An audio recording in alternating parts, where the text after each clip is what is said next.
बंदी छोर सदगुरु श्री कबीर साहब जी ने जो सत्य का जो उपदेश दिया है, भव से छूटने का जो उपदेश दिया है, जो मनुष्य मात्र के लिए दिया है।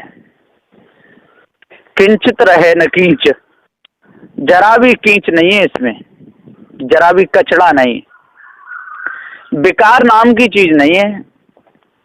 यदि किसी के अंदर ना उतरे तो इसमें कोई किसी का दोष भी नहीं है। साहब ने कहा है कि मनुष्य जीवन में जब तक हम सत्य को धारण नहीं करेंगे,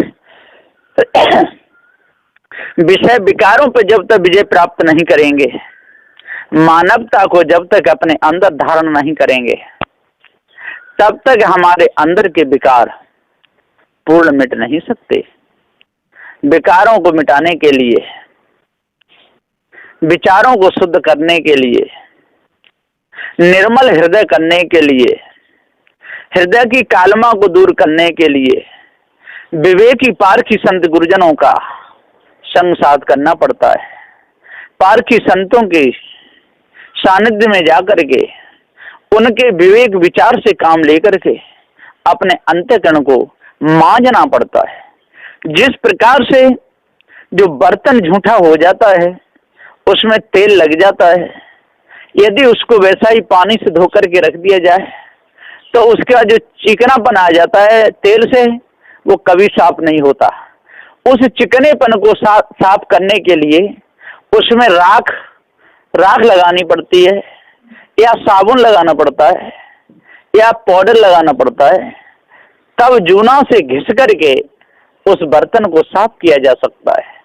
ठीक इसी प्रकार से विषय विकारों के जो दाग लगे हुए हैं वो संसार में कभी छूटने वाले नहीं। जितने भी संसारी लोग हुए, चाहे वो ऋषि हो, मुनि हो, कोई भी हो, जो विषय विकारों में फंसे, उनके अंदर जो तेल की चिपक थाली में रह जाती है, इसी प्रकार से वो वासनाओं को लेकर के मरे, उनकी पूरी चिपक साफ नहीं हुई। जब तक हमको पार ज्ञान नहीं होगा और पार की संतों के पास में जाकर के इस निर्णय भेद को नहीं समझेंगे, तब तक जो वासना रूपी जो चिकनाहट है, जो तेल की जो चिपक है, वो कभी साफ होने वाली नहीं है। जिस प्रकार से मेढक का बच्चा होता है और जैसे ही मेढक तुरंत ही वो अपने भोजन को और खोजने लगता है, बकरी का बच्चा है तुरंत ही अपने भोजन को खोज लेता है। इसी प्रकार से गाय भैंस का बच्चा भी थोड़ी देर तक अचेत रहता है और अपने भोजन को खोज लेता है। लेकिन ये मनुष्य का बच्चा महीना, 2 महीना, 3 महीना, 4 महीना तक और अचेत जैसा रहता है ना। कई दिन तक उसके पलक भी नहीं खुलते, लेकिन इसके अंदर गुण की विशेषता है। मानुष तेरा गुण बड़ा, मास न आवे काज, हाड़ न होते आवरण, तुचान बाजन बाज। जब तक हम अपने आप को नहीं जानेंगे, जब तक विषय विकारों को दूर नहीं करेंगे, तब तक हमारा जीवन पशुओं के ही समान है। पशुता जिसके अंदर रहती है, मानवता जिसके अंदर से चली जाती है, दानवता जिसके अंदर आ जाती है, विषय विकार जिसके अंदर छाए रहते हैं, उनके अंदर कभी भी सत्य का प्रकाश नहीं होता। सत्य का प्रकाश करने के लिए, मानवता लाने के लिए, विषय विकारों को मिटाने के लिए चेतन पूजा में ध्यान देना पड़ता है। लेकिन सारे संसार के लोग चेतन पूजा से तो दूर भागते हैं, निर्मल विचार नहीं बना पाते और जड़ाध्यास में अपने मन को लगा करके जड़ मूर्तियों की पूजा में अपने समय को बर्बाद कर देते हैं। इसलिए ही तो अंतःकरण पवित्र नहीं हो पाता। अंतःकरण में विषय विकार छाए रहते हैं। जिस प्रकार से अमर में काली घटा छा जाती है तो सूर्य का प्रकाश दिखाई नहीं देता है, ठीक इसी प्रकार से जब हमारे मनुष्य जीवन में अंतःकरण में और विषय विकार जब छा जाता है तो हमको अपने निज स्वरूप का पता ही नहीं चलता। जो मायावी गुरुवा लोग झूठा प्रपंच बता करके धोखा देते हैं, वो धोखा ही हमको अच्छा लगता है। हमको विषय विकारों में ही अच्छा लगता है। हमको शुद्ध खान पान शाकाहार अच्छा नहीं लगता, मांस मछलियाँ खाना ही हमको अच्छा लगता है, शराब पीना ही हमको अच्छा लगता है, विषय भोग ही हमको अच्छा लगता है। संसार के जितने विकार हैं यही हमको अच्छे लगते रहते हैं। हम अपने मन को निर्मल नहीं कर पाते।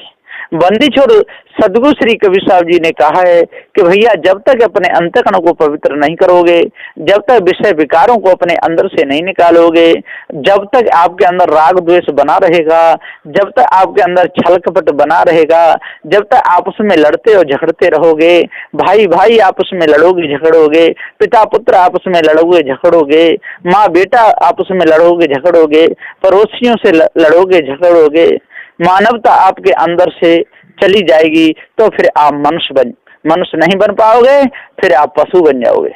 इसलिए सदगुरुदेव जी कहते हैं बनना है तो मनुष्य बनो।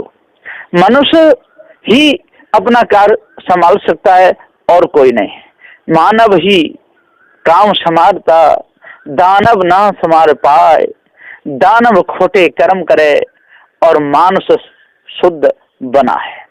सदगुरुदेव जी पुकार के कहते हैं कि भैया दानव कितने हुए संसार में, दानव कोई अलग से नहीं, ये मनुष्य ही दानव हैं जो दूसरों को दले, जो दूसरों को पीसे, जो दूसरों को दुखावे, दूसरों को गलत नजर से देखे, दूसरों को जहर दे, दूसरे को पिटवावे, दूसरे की रास्ता रुकवावे, आगे बढ़ने से जो दूसरों को रोके, वो ही तो दानव है। और कौन दानव हो सकता है? तो दूसरा कोई और दानव नहीं। इसलिए हम मनुष्य बने, और जिस दिन हम मनुष्य पूरे बन जाएंगे उसी दिन हमारे अंतःकरण में, हमारे हृदय में ज्ञान का और प्रकाश हो जाएगा। और जब हमारे हृदय में ज्ञान का प्रकाश होगा और ज्ञान रूपी ज्योति जब जल जाएगी तो एकदम आर पार का दर्शन हो जाएगा। खानी जाल भी समझ में आ जाएगा, वाणी जाल भी समझ में आ जाएगा, ये सारे विषय विकार हमारी समझ में आ जाएंगे। फिर खोटे कर्मों की तरफ हमारा मन कभी जाएगा ही नहीं, बुरे विचार हमारे अंदर कभी आएंगे ही नहीं। क्यों आएंगे?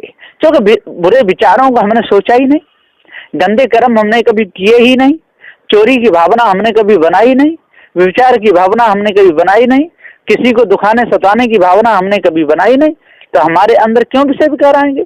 और यदि इतने पर भी आते भी हैं तो समझ लेना चाहिए अनादिकाल से शरीर धरते छोड़ते चले आ रहे हैं, तो कोई पूर्व जन्म का भी विकार आ सकता है, उसमें कोई चिंता की बात नहीं है। लेकिन वर्तमान में अपने मन को शुद्ध रखना चाहिए, वर्तमान में अपने विचार निर्मल रखने चाहिए, वर्तमान में कभी भी पश्चा हृदय में धारण नहीं करनी चाहिए, वर्तमान में तंत्र मंत्र जादू टोना में किसी को नहीं फंसाना चाहिए, ईश्वर परमात्मा की कल्पना करके जादू टोना में किसी को नहीं फंसाना चाहिए। फंसाने से अपना भी मन खराब होता है, दूसरे का भी मन खराब होता है, अपना भी जीवन बिगड़ता है, दूसरे का भी जीवन बिगड़ता है। और जिसका जीवन बिगड़ गया फिर वहाँ रह ही क्या गया? तो वहाँ पर कुछ भी नहीं रहता है, केवल विषय विकार छाए रहते हैं, कालमा छाई रहती है। जिस प्रकार से जंगल में चारों ओर से वृक्ष लगे हुए हैं, पत्ते झड़झड़ के नीचे गिरते रहते हैं, पत्ते सड़ते रहते हैं, गंदगी छाई रहती है, कीड़े पड़ते रहते हैं, वहाँ की गंदगी मिटती नहीं। ठीक इसी प्रकार से हम मनुष्य जन्म पा करके यदि पारक ज्ञान को ना समझें, जड़ चेतन के भेद को ना समझें, तो जिस प्रकार से जंगल में और पत्तों के द्वारा सड़सड़ की गंदगी होती रहती है, इसी प्रकार से हमारे अंतःकरण में भी गंदगी छाई रहती है। यदि एक दिन उसी जंगल को यदि कटवा दिया जाए और वहां पर मकान बना दिए जाएं, वहां पर कॉलोनी बसा दी जाए, तो वहीं पर मनुष्य के रहने से सफाई भी हो जाती है, वहां की शोभा बढ़ जाती है।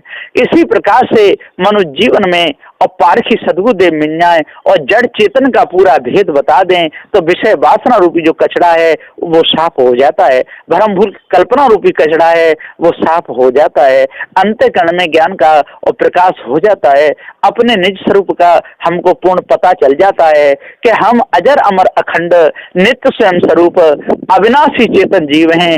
हमारे ऊपर कोई ईश्वर परमात्मा नहीं है, हमारे ऊपर कोई दूसरा कोई देवी देवता नहीं है, हमारे माता पिता ही हमारे माता ही हमारी देवी है, पिता ही हमारे देवता है, बहन भाई हैं, ये सब हमारे हितु कुटुंब परिवार के लोग हैं।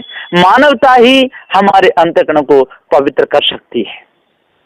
तो हम अपने आप को जाने और भरम भूल कल्पना से न्यारे रहें, विषय विकारों से न्यारे रहें। कहीं भी जाएं सत्य का ही प्रकाश करें, कहीं भी जाएं जड़ चेतन का भेद बताएं। यदि कोई लड़ने झगड़ने वाले लोग मिलें, मारने पीटने वाले लोग मिलें, विषय विकारी लोग मिलें, तो वहां पर चुप रहें और वहां से अपना किसी न किसी विधि से अपना बचाव कर लें, वहां से स्वयं चले जाएं। तो सदबुद्धे जी यहाँ पुकारे समझाते हुए कहते हैं कि कितना अच्छा हमको आज मनुष्य जन्म मिला है। ऐसे मनुष्य जन्म को यदि हम विषयों में ही खो देंगे, विषय विकारों में ही खो देंगे, लड़ने झगड़ने में यदि खो देंगे, राग द्वेष में यदि खो देंगे, तो हमारा दूसरा जन्म मनुष्य का नहीं हो पाएगा। फिर दूसरे जन्म में हमको पशु बनना पड़ेगा और पशु बन करके जंगलों में भटकना पड़ेगा। यदि गांव नगर बस्ती में भी रहेंगे तब भी हमको खूंटा में बांधा जाएगा, गले में संगल बांधी जाएगी। यदि दूध भी देना पड़ेगा, यदि दूध नहीं दिया तो हम पे मार भी पड़ेगी। कोई कोई तो पशु का दूध डंडा मार मार करके और निकालते हैं। और जब पशु दूध नहीं देता है, बूढ़ा हो जाता है, तो उसको जंगल में छोड़ दिया जाता है या कसाई के हाथों उसे बेच दिया जाता है। फिर कसाई उसके गले को काट करके उसके मांस को बिखेर देता है, मांस को बेच देता है और लोग उसके मांस को खा जाते हैं और उसके शरीर में कटते समय भारी वेदना होती है। तो भैया इन कर्मों से बचने के लिए, विषय विकारों को मिटाने के लिए, पूर्ण मनुष्य बनने के लिए, सत्य पथ पर चल करके विषय विकारों को त्याग कर मुक्त होने के लिए पारखी सदगुरु जो पार ज्ञान दे रहे हैं, जड़ चेतन का भेद बता रहे हैं, उस भेद को अपने अंदर समझ करके सभी प्रकार के विकारों को दूर करना चाहिए, तब मन की कालमा दूर होगी। बस इन्हीं वचनों के साथ में मैं अपनी वाणी को विराम देता हूँ। बोलिए।